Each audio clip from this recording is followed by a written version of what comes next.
માંડવીના દરિયા કિનારે સુંદરકાંડના પાઠનું ભવ્ય આયોજન ધારાસભ્ય નિરોધભાઈ દ્વારા કરવામાં આવ્યું।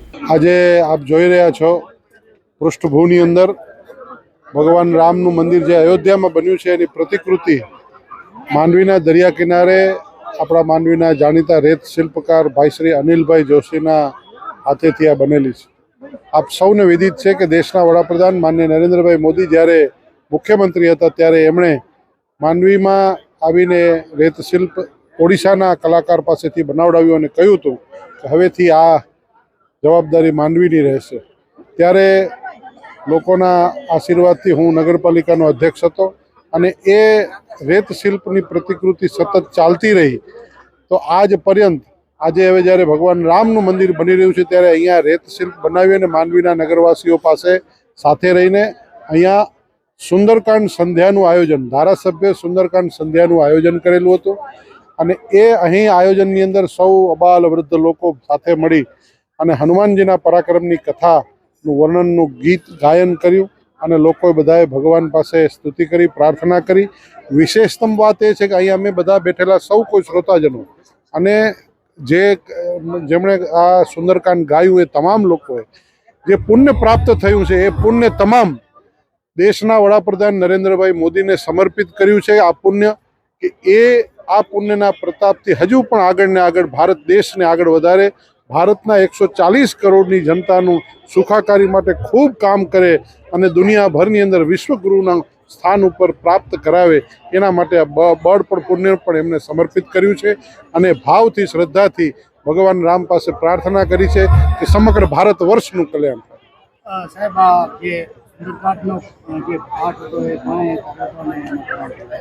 સુંદરકાંડના આ પાઠ માટે બે મંડળી, એક મુન્દ્રાથી જિંદાલ જે કંપની છે એ ત્યાંના ઉત્તર ભારતીય લોકો અને એક જેએમ પટેલ જે ડૉક્ટર કેજી વૈષ્ણવ માંડવીના ખૂબ ખ્યાતનામ ગાયનેક ડૉક્ટર છે એ એમના પતિ પત્ની બંને દંપતી સાથે એમની આખી એક મંડળી સાથે મળીને આ સુંદરકાંડનો પાઠ કર્યો હતો।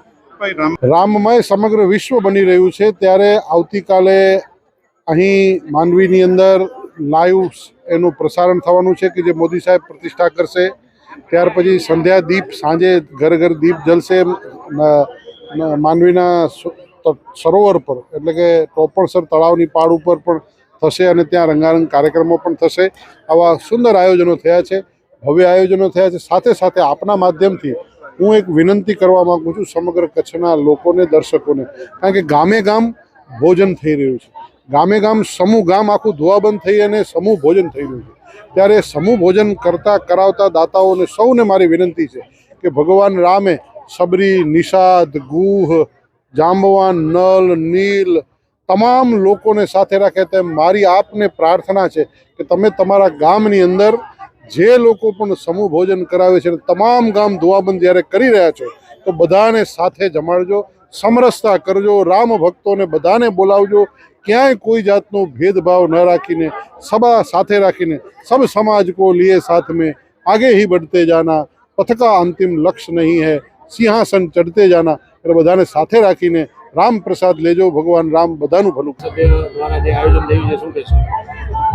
આજે જે રામ મંદિર બની રહ્યું છે અને ભગવાન રામની પ્રાણ પ્રતિષ્ઠા થઈ છે એમાં આપણો પણ જે બની શકે એટલો સહયોગ આપી શકીએ આપણે, એના માટે અમે આજે આ સુંદરકાંડના પાઠનું આયોજન કરેલ છે।